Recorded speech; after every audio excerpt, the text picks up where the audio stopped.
mga idol, for today's video mga idol, nandito na naman tayo sa laot at napakalakas nga ng hanging habagat. At mga idol, dahil hindi kami makapagluto ng ulam dahil malakas yung hangin, baka maano yung aming kalan, matapon. Kaya ang ulam namin ngayon mga idol ay magkikilaw lang muna tayo ng 3 nokos. Ito po mga idol, lilinisan ko po muna, kukunan ko po muna ng tinta. Ganito lang po magkuha ng tinta mga idol, oh. Ganitoin muna yung liig ng nokos. At saka yan, at ito po yung tinta mga idol. Tatapon natin yung tinta, saka yung ipin ng nokos. Ito po yung ipin. Yan, oh. Linis na agad. At kukunin natin yung liig, yung nokos, at yung mata. Tatapon natin yung mata. At ganun pa rin. Pinyanin muna natin pa ilalim, oh, yung liig ng nokos para makuha natin yung kanyang tinta, ata po kung tawagin dito sa amin. Yan, oh. Yan. Para hindi masyadong kalat. Yan yung lang diskarte. Tanggalan na ang ipin pagtanggal. Ganon pa rin. Kunin pa rin yung liig. At yan. Bilis lang ito mga idol. At ito rin.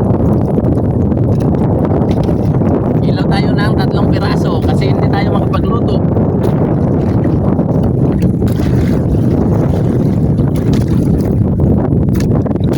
Napakasarap po nito mamaya mga idol.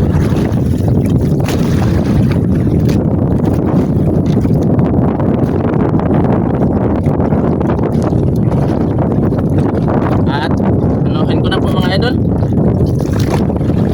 Akin na pong hihiwain. Yan, oh, mga idol. Hiwain ko na po. Medyo kaunti-kaunti lang po para masarap po yung kain.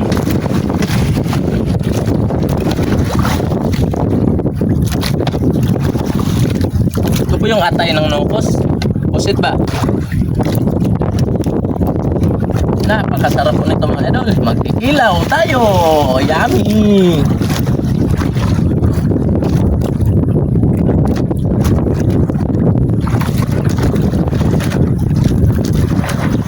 Sa mga bagong followers ko po ay shoutout po sa inyong lahat. At maraming salamat po sa pag-follow nyo sa page ko.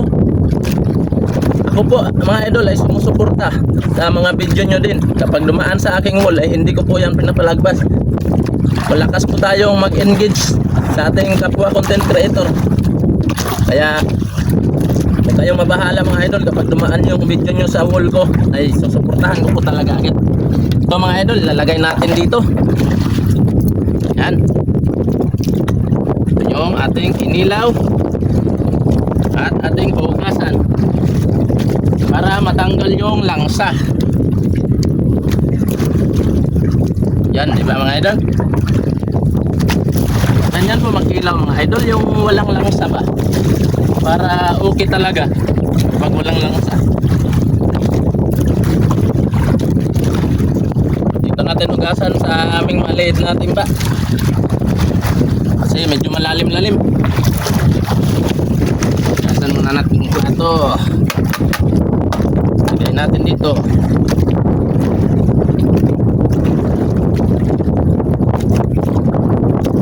Yun, oh, napakasarap mga idol. Fresh na fresh pa talaga. Grabe mga idol, oh. Napakasarap talaga ng ulam dito sa amin. Yan. At kunin natin ang kaunting dagat. Yan, oh. At lalagyan muna natin ng suka para medyo masim-asim siya. Hugasan natin sa suka para napakasarap po na ang kain talaga. Menekos-mekos na po yan mga idol. Menekos-mekos. Yun. Yung katas lang ng pusit. At ito po yung ating sangkap mga idol. Ito lang po yung sibuyas ng ating sangkap. Napakasarap po kahit sibuyas lang nito.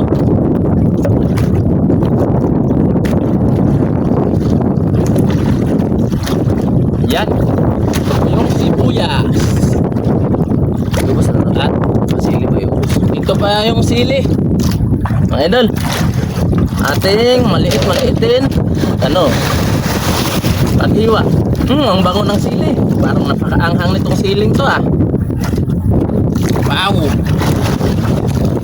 At lalagyan natin ng kaunting bitchin yan para may lasa. Kaunti lang po kasi kinilaw lang po yan.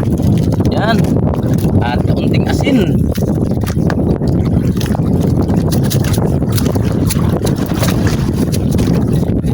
Yan oh. At lagyan natin ng suka. Huwag lang po masyadong madaming suka mga idol para masarap po. Nararamdaman mo talaga yung lasa ng nukos. At halo-haloin po natin mga idol. Wala pong arte-arte dito mga idol dahil sanay po kami dito ng cameraman ko ganito. Minikos na po namin mga idol. Napakasarap po ng buhay dito sa probinsya at kumain dito sa gitna ng dagat. Sana po mga idol ay magustuhan nyo po yung mga vlog namin. Nalalaway na ako mga idol dahil sobrang bango ng kinilaw. Grabe talaga. At ito na nga mga idol oh. Ito na yung mga kinilaw namin. At try nga ng isa. Nakakatakam naman. Sarap ang kinilaw. Sarap. Kaya pakabot nga ng kanin. At ito po yung kanin namin mga idol. Ang kanin namin ay brown rice na naman at bahaw po ito. Kaya napakasarap po ng kain namin. Lord, marami pong salamat sa grasya ngayong araw sa kanin at sa kinilaw. Napakabait nyo po Lord. Maraming salamat po. Tara mga idol, kain po tayo.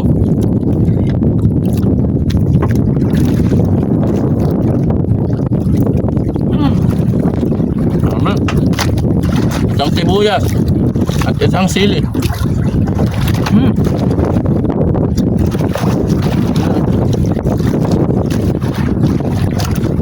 Sarap talaga ng kinilaw. Tara kuya, kain tayo.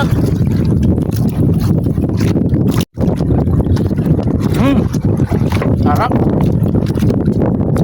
Sarap mga idol. Kain. Kinilaw, ang napakasarap na kinilaw. Shoutout sa inyo mga idol. Ingat po kayo dyan palagi. God bless you po. Maraming salamat sa suporta niyo sa aking mga video. Sana po mga idol ay nagustuhan niyo po yung mga vlog ko dito sa laot. Dahil ang vlog ko po mga idol ay hindi mga scripted. Nagbablog po ako para makita ng iba kung ano yung hanap buhay dito sa gitna ng dagat. Kung mahirap ba o hindi. Opo mga idol, aaminin ko po. Mahirap po talaga maghanap buhay dito sa laot. Pero kailangan natin magpursige kasi para lang mabuhay ang mga umaasa sa atin. Kaya shoutout sa inyo mga idol. Ingat po kayo dyan palagi. God bless you. Bye bye.